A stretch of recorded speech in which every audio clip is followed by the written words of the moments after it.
Bueno, me voy a trabajar. Cálculo vectorial. Veamos lo que es integral de línea. Sea un campo vectorial, sea un campo vectorial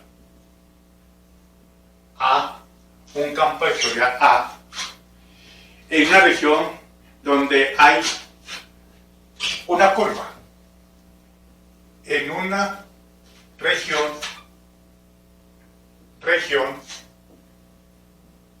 donde existe una curva C. Por ejemplo, si yo tengo un campo vectorial, supongamos este campo vectorial A, voy a llamarlo A, campo vectorial A, y tenemos en esa región una curva. Supongamos que la curva parte del punto, llamémoslo el punto A, y llega al punto C, la curva. Entonces, la integral de línea del campo vectorial A, de esta región donde hay un campo vectorial a lo largo de esta curva o esa línea C, se define como la integral desde A hasta B, los puntos de esa curva, de la curva, llamémoslo, de la curva C, y esto es B, esta es la curva, digamos, una curva C, de A punto de A punto de L, se define como la integral desde A hasta B. Miren que es un producto punto. En cualquier punto, supongamos acá, en ese punto.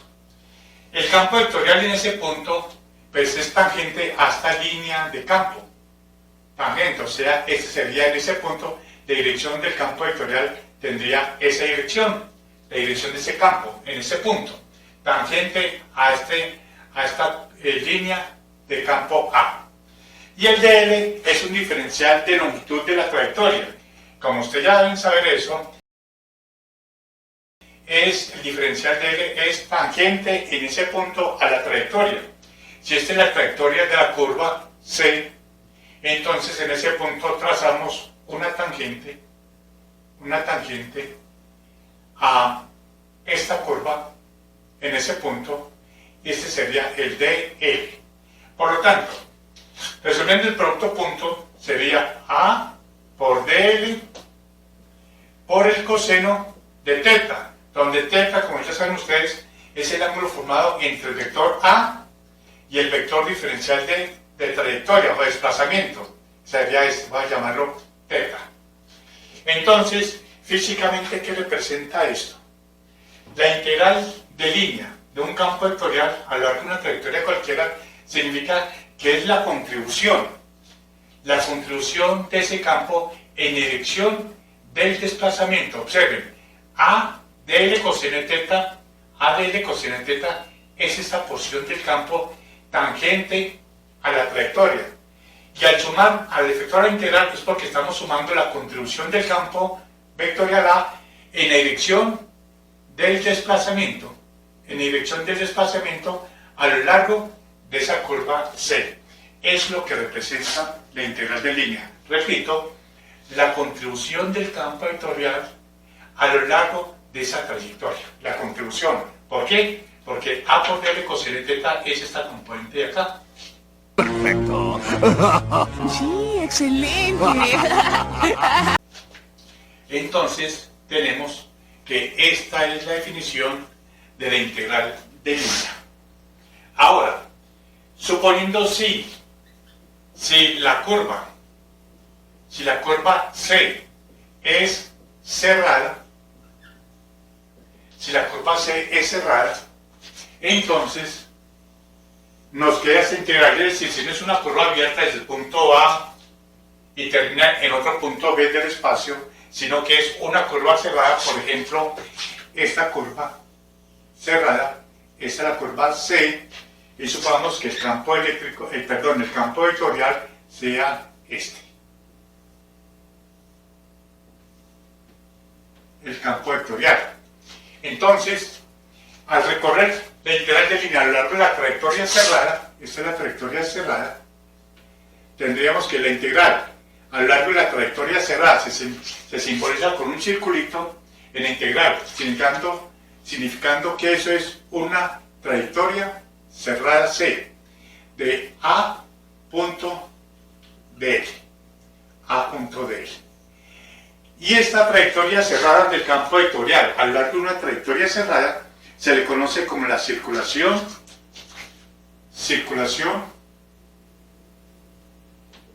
de A, del campo vectorial a través de la curva C o a lo largo de la curva cerrada C. A lo largo de la curva cerrada C, es decir, como les dije yo acá, A punto L es la contribución del campo vectorial A, supongamos que acá en este punto de la curva, este sería A tangente al campo vectorial y este sería DL. Entonces sería A por DL, sería esta contribución del campo vectorial a lo largo de esa curva cerrada. Y esto es integral a lo largo de una curva cerrada del campo vectorial, se llama circulación del campo vectorial a lo largo de la trayectoria C. Entonces mejor coloquemos acá a lo largo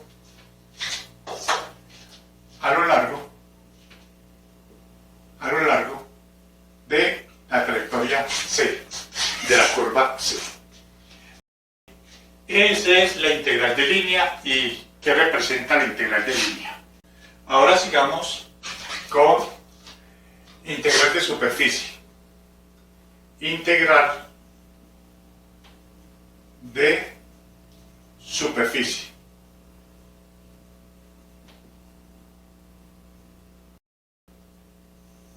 Integral de superficie, sea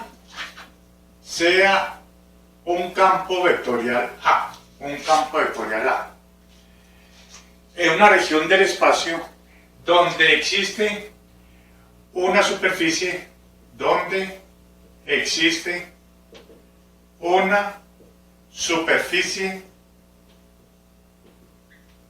S.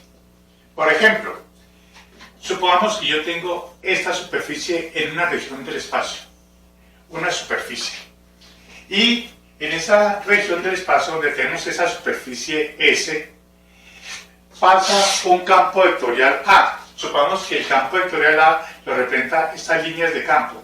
Supongamos estas líneas.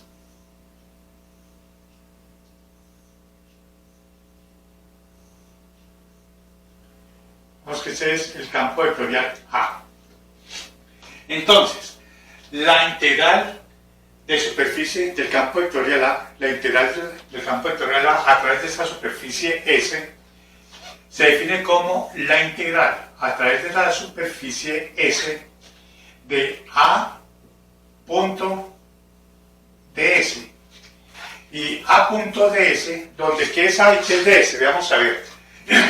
Supongamos que tenemos un pedacito de superficie, un ds. Supongamos que nuestro ds sea esa pequeña porción de la superficie. Esa pequeña porción de superficie cuya magnitud es diferencial de superficie o elemento de superficie, siempre se puede representar o asociar por medio de un vector cuyas características son perpendicular a la superficie. Esa es la dirección del vector asociado al diferencial de superficie. Siempre es perpendicular a la superficie en ese punto y saliendo de la superficie. O sea, en este caso, ese sería el ds. Y A es la dirección del campo vectorial A, que es tangente a esta línea de campo en este punto. La tangente sería esta. Esa sería la dirección del campo vectorial A en ese punto exactamente. ¿Cómo es? Pues simplemente es la tangente a esa línea de campo en ese punto. Entonces, este sería A. Y al efectuar el producto punto, ese sería el ángulo θ. Por lo tanto, efectuando el producto punto nos quedaría la integral de superficie de A por ds coseno de teta. Wow, wow, wow, wow, wow, wow, wow. Y aquí tenemos la integral del campo vectorial A través de una superficie S. A punto de S es A punto de S coseno de teta. A por ds coseno de teta. Donde el ángulo teta, como saben ustedes, es el ángulo formado por estos dos vectores. Y esos dos vectores son el campo vectorial A en ese punto de la dirección y el diferencial de superficie es un vector que siempre es perpendicular a la superficie en ese punto. Físicamente, ¿qué representa esto? Pues simplemente representa la contribución. Si proyectamos este campo vectorial a lo largo de la dirección del vector diferencial de superficie, esta pequeña componente en dirección de la superficie, o sea, en dirección perpendicular a la superficie, es la contribución del campo vectorial A en dirección perpendicular a la superficie. Eso es lo que significa a punto de la integral, que es la suma de las contribuciones del campo vectorial A en la dirección perpendicular a la superficie. Eso tiene sentido para mí. ¿Qué pasa si la superficie es cerrada? Si la superficie S es cerrada, tenemos que la integral, colocamos nuevamente el circulito indicando que ya es cerrada, en este caso una superficie cerrada de A punto de S. Y esto físicamente la integral del campo vectorial a lo largo de una o a través de una superficie cerrada se le llama flujo neto de A través de S. Eso es lo que significa físicamente la integral de superficies cerradas de un campo vectorial, como el flujo neto del campo vectorial a través de esta superficie S. En el caso pues que sea una superficie, supongamos que sea esta superficie. Una superficie S cerrada, miren que está cerrada. Esta es una superficie S y supongamos que aquí entra un campo vectorial y sale. Entra y sale. Entra y sale. Entra y sale. Por lo tanto, la integral a través de toda la superficie cerrada, esa es la superficie S, de este campo vectorial que atraviesa esa superficie, se le conoce como el flujo neto. El flujo neto del campo vectorial A, perdón, este es superficie, este sería el campo vectorial A, este. Estas son las líneas del campo, que supongamos que este viene por acá, una línea de campo y hace esto. Vaya, eso explica muchas cosas. Y esta sería nuestra superficie S. Significa, repito entonces, que la integral a través de una superficie cerrada de un campo vectorial representa el flujo neto de ese campo vectorial a través de esa superficie cerrada. Flujo neto. Es decir, ¿el flujo qué es? Es la cantidad de líneas del campo que atraviesan una superficie. Aquí están entrando el flujo neto, perdón, el flujo ahí es negativo. Y las mismas líneas de fuerza están saliendo por el otro lado, porque es una superficie cerrada. Si entra una línea de campo, tienen que salir por un lado porque la superficie es cerrada. Por lo tanto, las líneas del campo vectorial que entran se considera como flujo negativo. Ustedes deberían haber sabido por qué en la materia de física, electricidad y magnetismo. Y las líneas del campo que están saliendo de la superficie es un flujo positivo. Y como la misma cantidad de líneas son la misma cantidad de líneas que entran y la misma cantidad de líneas que salen, por lo tanto el flujo neto, flujo que entra negativo, más el flujo que entra positivo, el flujo neto sería cero. A eso se le llama esa integral de superficie cerrada de ese campo vectorial. y por eso representa el flujo neto de ese campo vectorial a través de una superficie cerrada. Eso es lo que representa físicamente. Mientras que cuando hablamos de una integral de línea o de curva cerrada, representa la circulación de ese campo vectorial a lo largo de esa curva o esa línea C cerrada, ¿no? Cerrada. Tiene que ser cerrada para llamarse circulación del campo vectorial. Si es una curva abierta que empieza en un punto y termina en un punto diferente, se llama esta integral de línea.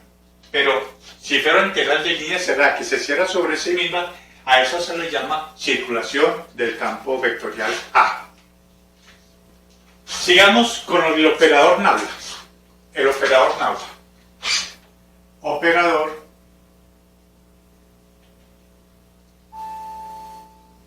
El operador Nabla. El operador Nabla simplemente es un vector. Es un vector que representa un vector perpendicular en todo punto a una superficie. Eso lo vamos a ver un poco más de cuidado más adelante. Pero vamos a ver en qué consiste el operador Nabla y vamos a verlo en sus tres sistemas de coordenadas. Primero, A en el sistema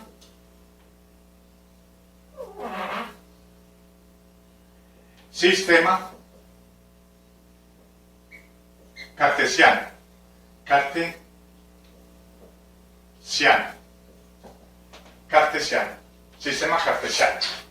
El operador Nabla, que representa como este operador, así se llama el operador Nabla, o el operador, bueno, más cercano se va a ver que cuando se le aplica a una función escalar se le llama gradiente. Bueno, por ahora el operador Nabla es, en el sistema cartesiano, es derivada con respecto a x, derivada parcial, con respecto a x en dirección y, más la derivada parcial con respecto a y en dirección j, más la derivada parcial con respecto a z en dirección k. Ese es el operador Nabla en el sistema cartesiano. Como pueden ver, tiene una componente en i, j y k, por tanto el operador Nabla es un vector. Y así lo vamos a representar sin necesidad de colocar aquí la flechita. Con solo colocar el operador Nabla ya decimos que es un vector. Ahora vamos a ver ahora cómo sería el operador Nabla en sistema cilíndrico. P. Sistema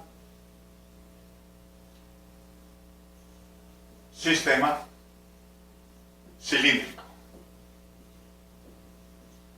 Sistema cilíndrico. Entonces, vamos a convertir todo esto a coordenadas cilíndricas. Vamos a convertirlo a coordenadas cilíndricas. Entonces, ¿cómo hacemos? No lo sé y no me interesa. Utilizamos las ecuaciones de transformación. Utilizamos esas herramientas. Por ejemplo,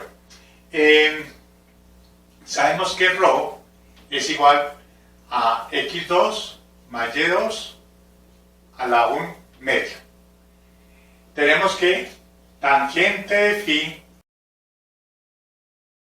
es igual a y sobre x y que z es igual a z.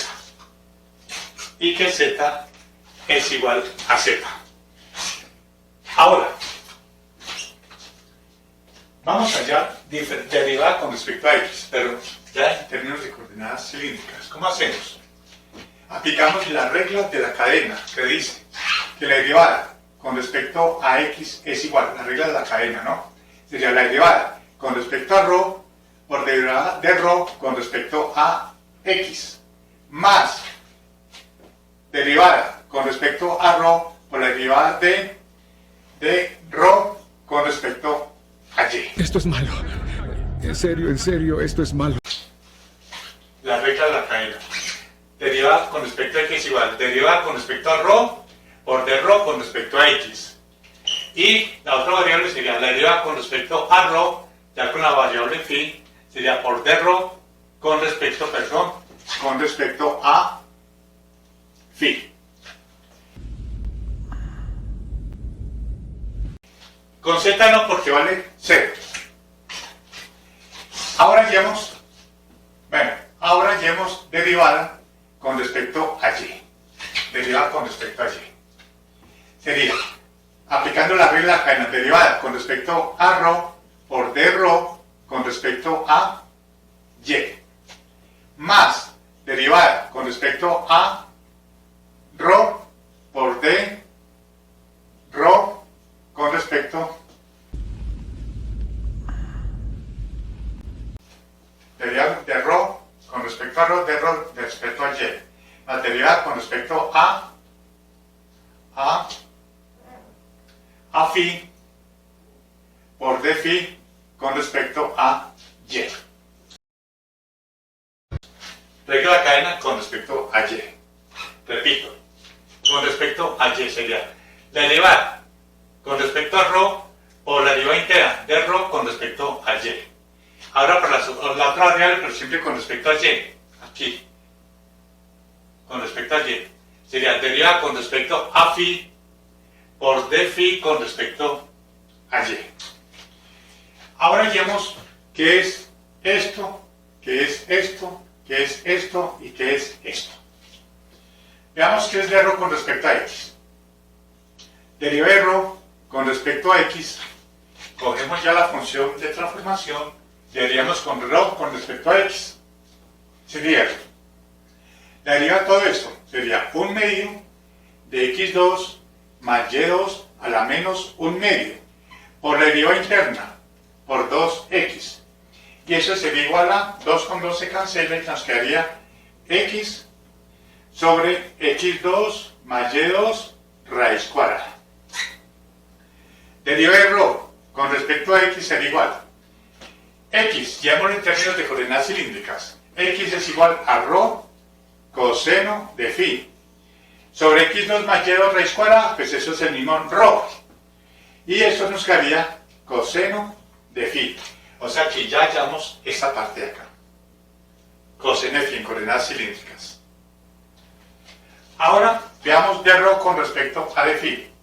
D rho con respecto a d phi. Para eso vamos a hacer lo siguiente. Es d rho con respecto a qué? D rho con respecto a dy. Con respecto a dy. Eso sería d rho con respecto a dy. No. Primero, sigamos con este. D rho con respecto a d phi. Ya hicimos este, que es este de acá. Hallemos este. D rho con respecto a d phi. ¿Qué haría? D rho, sería d rho con respecto, aquí quedaría d rho, no, perdón, aquí sería derivada con respecto a phi por d phi con respecto a x. Así sale la regla de la cadena. ¿Ok?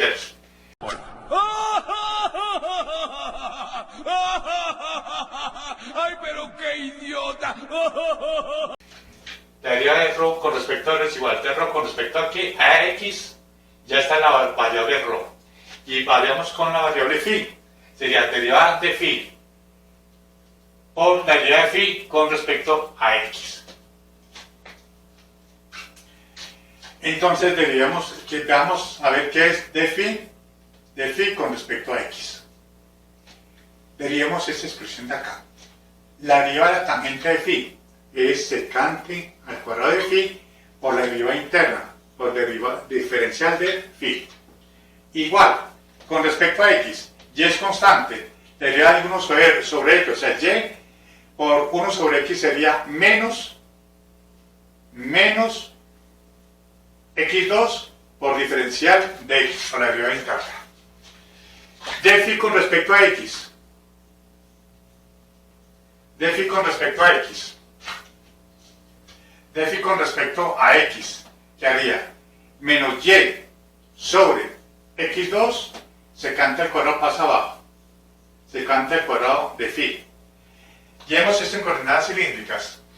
Y es rho seno de phi sobre x, rho al cuadrado, coseno al cuadrado de phi por secante al cuadrado de phi.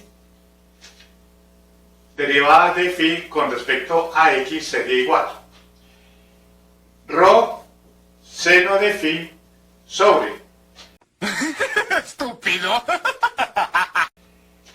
1 sobre secante al cuadrado de phi es coseno al cuadrado. Con ese coseno al cuadrado se cancela. Y rho sobre rho al cuadrado queda rho. Por lo tanto, quedaría... bueno, hagamos pues acá. Coseno al cuadrado de phi, ya que 1 sobre secante al cuadrado es coseno al cuadrado. Y abajo quedaría rho al cuadrado, coseno al cuadrado de phi. Y eso nos queda. Coseno al cuadrado y coseno al cuadrado se cancela. Y aquí rho, con ese rho se cancela. Nos quedaría seno de phi sobre rho. Sobre rho. Ese sería diferencial de phi con respecto a x. Sería esa expresión. Perdón, pon el signo, me faltó el signo negativo. Signo negativo. Ah, se equivocó otra vez. El famoso murciélago. Negativo. Ahora hallemos diferencial de rho con respecto a y diferencial de phi con respecto a y. Repasemos esta derivada, regla de la cadena. Derivada con respecto a rho por d rho con respecto a y. Derivada con respecto a rho de rho con respecto a y. Y la otra variable es la derivada con respecto a phi por d phi con respecto ya a y. Que está ahí. Ahora hallemos ese término.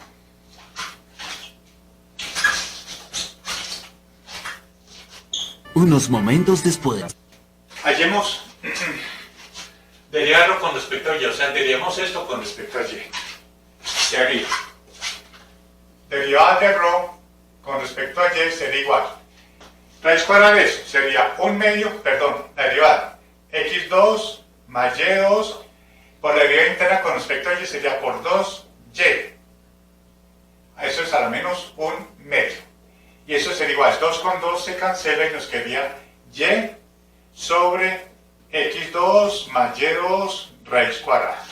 Por lo tanto, la derivada de rho con respecto a y quedaría y rho seno de phi, llevándolo por coordenadas cilíndricas, sobre raíz cuadrada de x2 más y2, eso es rho.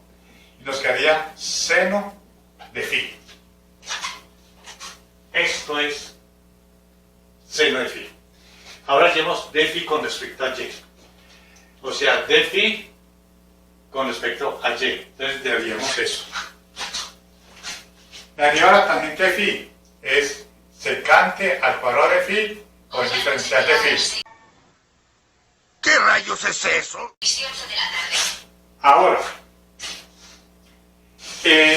por la derivada de y sobre x, como y estamos variando con respecto a y, sería x constante, nos quedaría 1 sobre x por diferencial de y. Entonces, esto nos quedaría diferencial de phi con respecto a y igual a 1 sobre x, o sea, 1 sobre x secante al cuadrado de phi. Llevemos en coordenadas cilíndricas. Tenemos que diferencial de phi con respecto a y, que haría 1 sobre secante al cuadrado de una vez, coseno al cuadrado de phi, sobre x, rho, coseno de phi.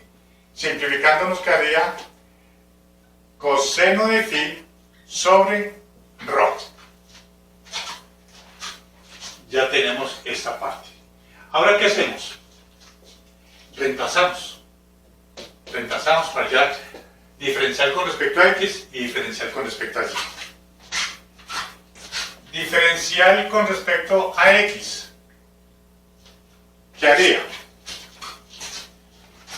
Esto que nos dio coseno de phi por esto. Coseno de phi por la derivada con respecto a rho. Más este término que es este de acá. Perdón. ¿Dónde está? Veanlo acá. Menos seno de phi por esto. Menos seno de phi menos seno de phi sobre rho, la derivada con respecto a phi. derivada con respecto a phi. Ahí está. Perdón, de phi con respecto a x es menos n phi sobre rho por derivada con respecto a rho. Menos n phi sobre rho por la derivada con respecto a phi. Derivada con respecto a phi. Ahora, ¿cómo nos quedó el diferencial con respecto a y? Diferencial con respecto a y, ¿qué haría? Ese término multiplicado por esto, este término nos dio de rho con respecto a y, o sea, seno phi por el diferencial con respecto a rho, con respecto a rho, más diferencial de phi con respecto a y, diferencial de phi con respecto a y, coseno de phi sobre rho, mírenlo acá, por derivada con respecto a phi, por derivada con respecto a phi. Listo. Ya tenemos esto y tenemos esto. Ahora, ¿qué hacer? Buena pregunta, hermano. Buena pregunta. Bueno, y diferencial con respecto a z es la misma en coordenadas cilíndricas, en dirección k. Entonces reemplazamos acá, derivada con respecto a x, que es este de acá, lo multiplicamos por el vector unitario y, pero lo llevamos a coordenadas cilíndricas, derivada con respecto a y, esto lo llamamos j en términos de coordenadas cilíndricas.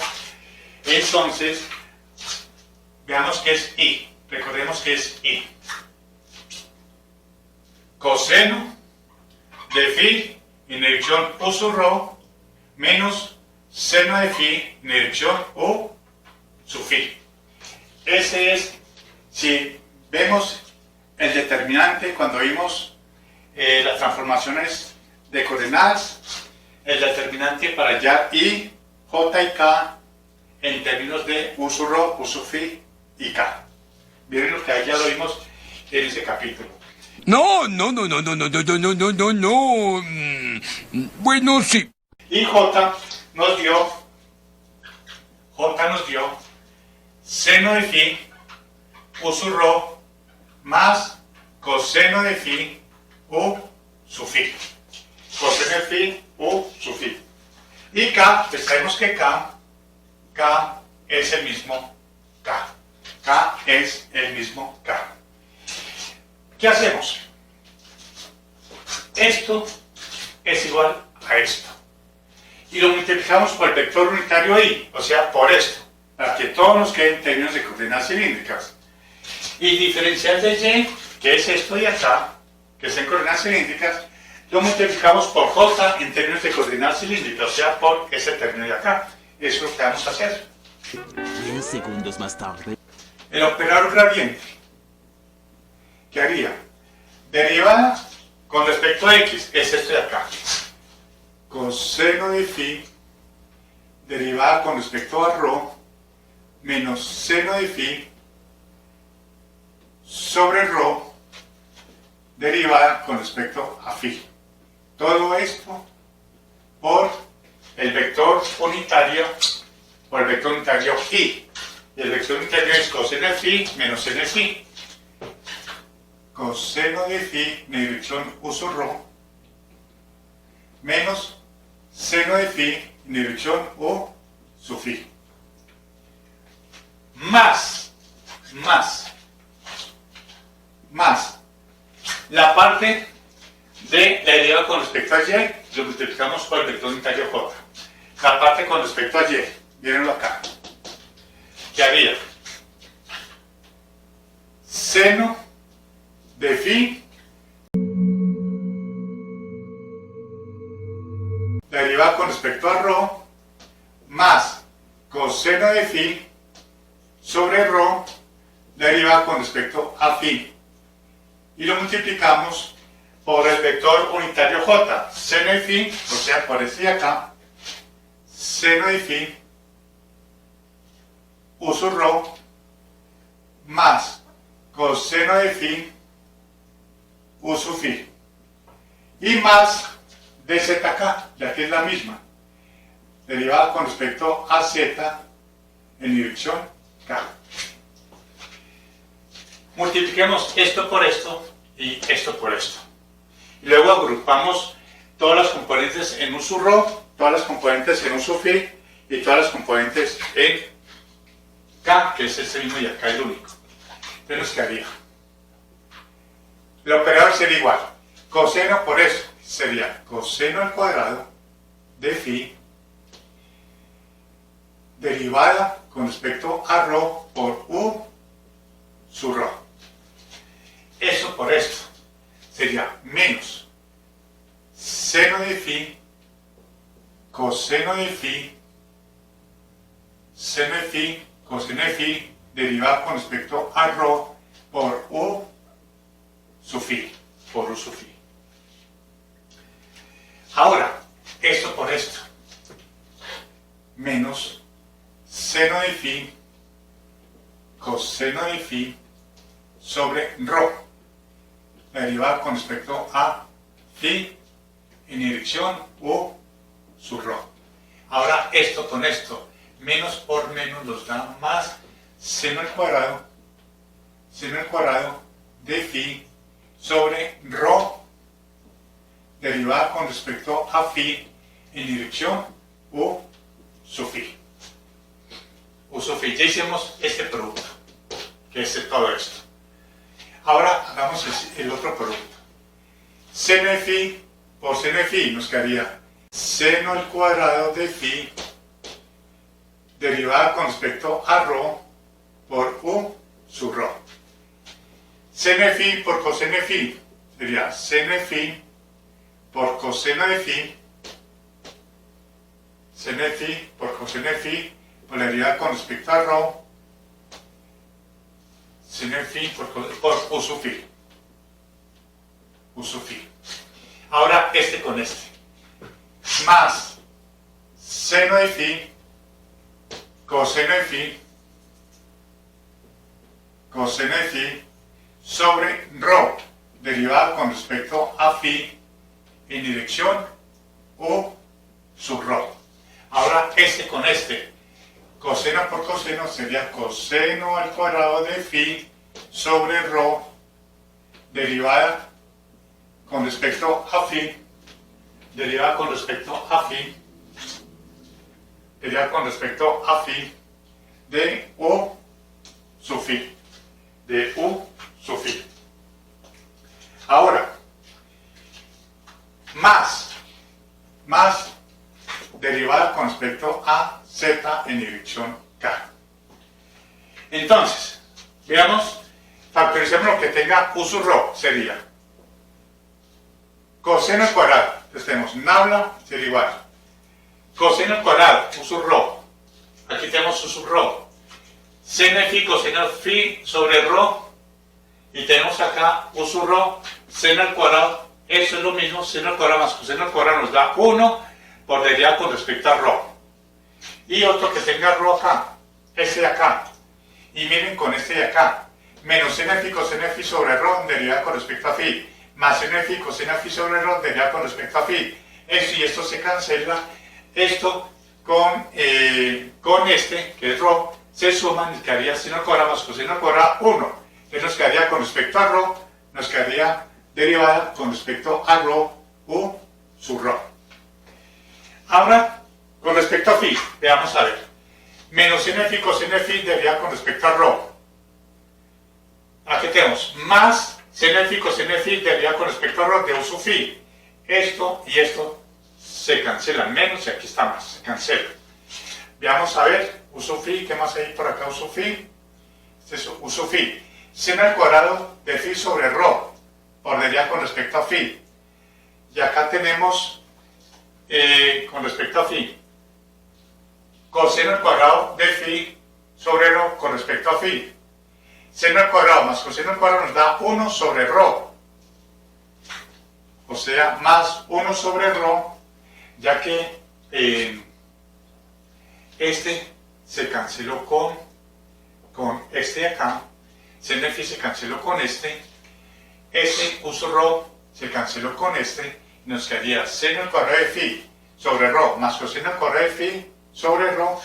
Seno al cuadrado más coseno al cuadrado nos da 1 sobre rho. Mírenlo acá. Por la derivada con respecto a phi. Perdón, derivada con respecto a phi. ¿En qué dirección? En dirección u sub phi. Y más el término en k, derivada con respecto a z en dirección k. Hiciste lo correcto. Y este es el operador nabla. El operador nabla en derivada con respecto a rho de uso rho más 1 sobre rho derivada con respecto a phi de uso phi más derivada con respecto a z en dirección k. Ese es el operador nabla en coordenadas cilíndricas.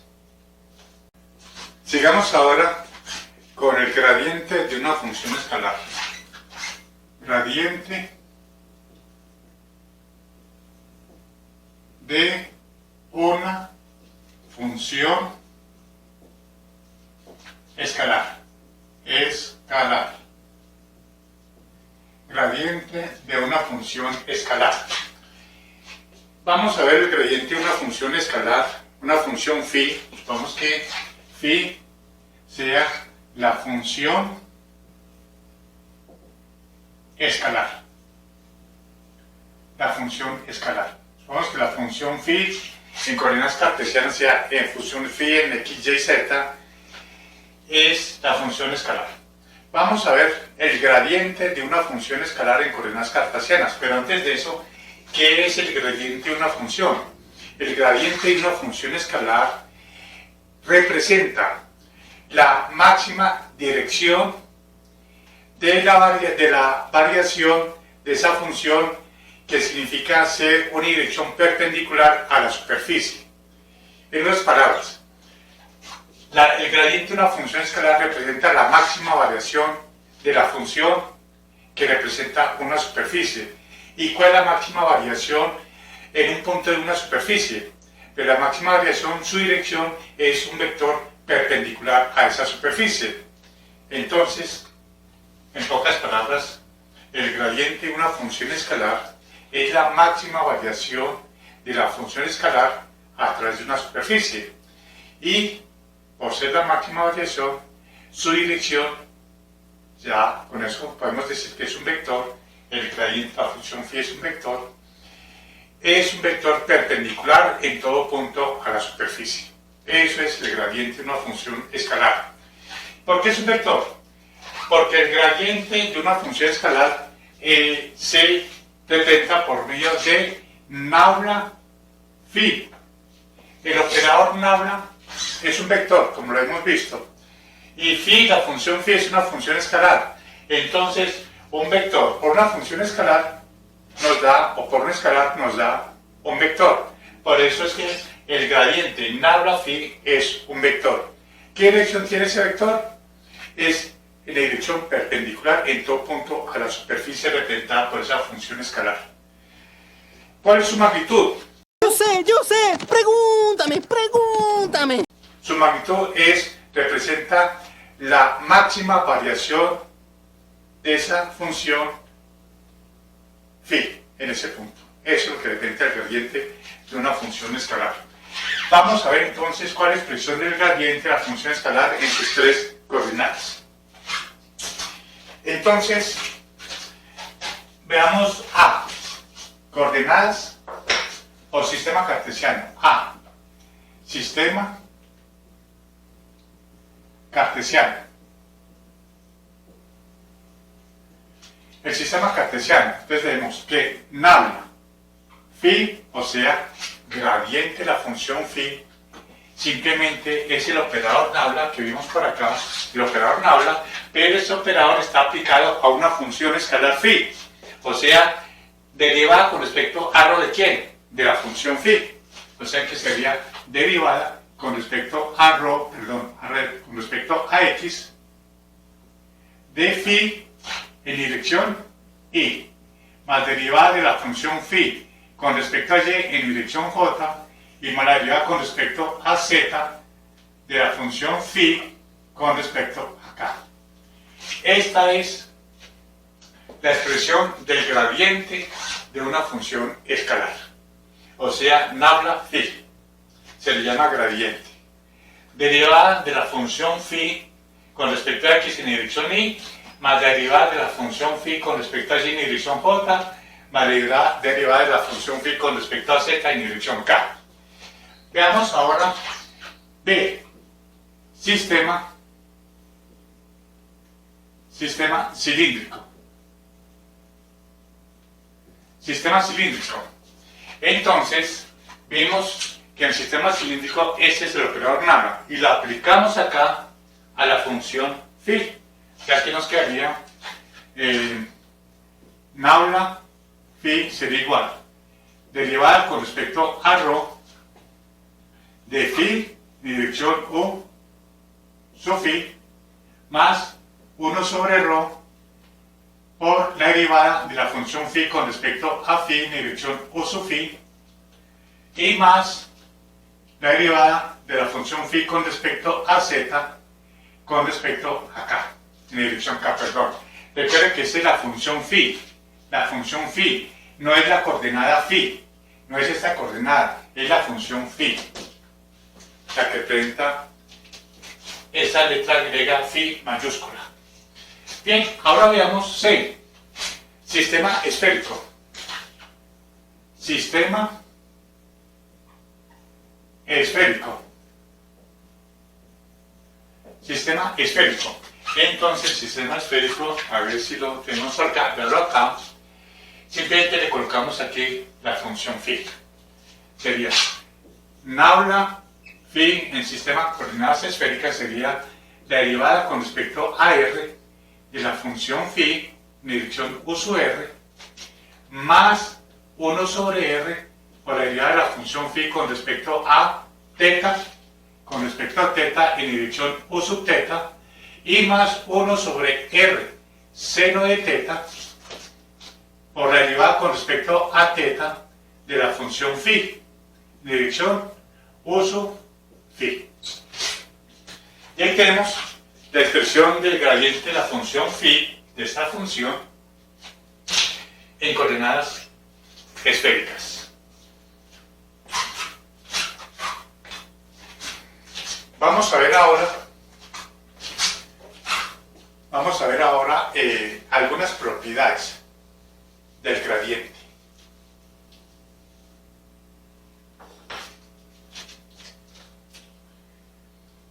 Algunas propiedades del gradiente. Veamos. Tenemos que el gradiente de una suma, el gradiente de la suma de dos funciones escalares, supongamos que sea phi más la función psi, sería la suma de los gradientes. El gradiente de la función phi más el gradiente de la función psi, donde phi y psi son funciones que dependen ya sea de las coordenadas cartesianas, cilíndricas o esféricas. Otra propiedad, que nabla phi, miren bien, nabla phi, nabla operado a una función escalar, eso es gradiente, como vimos acá, es gradiente. Y como el gradiente es un vector, nabla es un vector, punto, que es otro vector, a esto se le llama nabla al cuadrado. Por lo tanto, a esto se le llama divergencia del gradiente. Divergencia porque es un vector, un producto punto entre el operador nabla con este otro vector. Por eso se llama divergencia, que lo vamos a ver más adelante. Divergencia del gradiente, a eso se le llama. Y nabla, punto nabla, que nos da nabla al cuadrado de la función phi. A esta expresión se le llama laplaciano, que lo vamos a ver más adelante. El operador nabla, elevado al cuadrado, asociado a una función escalar, se le conoce como el laplaciano. Esa es una propiedad. La otra propiedad dice que si A es un campo vectorial y es igual al gradiente de la función phi, que el gradiente de una función escalar nos da un vector, como habíamos dicho anteriormente. Entonces, eso significa que entonces, phi se llama potencial escalar. Mira ese potencial. El potencial escalar asociado a ese campo vectorial A. Potencial escalar A. Potencial escalar, el potencial escalar de el campo vectorial A. Repito, nabla phi, el operador nabla asociado a una función escalar es el gradiente. Y como el gradiente es un vector, lo voy a llamar A, ese vector. Significa entonces que esa función escalar se le conoce como el potencial de ¿quién? El potencial escalar de ese vector, que es A. Eso es lo que significa el potencial de A. Es decir, que a veces el campo vectorial A se le va a asociar al gradiente de una función escalar. Entonces esa función escalar se le llama el potencial escalar de ese campo vectorial. Eso lo vamos a ver después, ya cuando estemos propiamente en electrodinámica, cuando veamos potencial vectorial o potencial, el potencial, o voltajes, o función de potencial. Vamos a ver más detenidamente la parte física de esta expresión, que es el potencial. El potencial se ha asociado a un campo vectorial. Esas son las principales propiedades del gradiente. No queda nada. Adiós, hasta pronto, hasta nunca.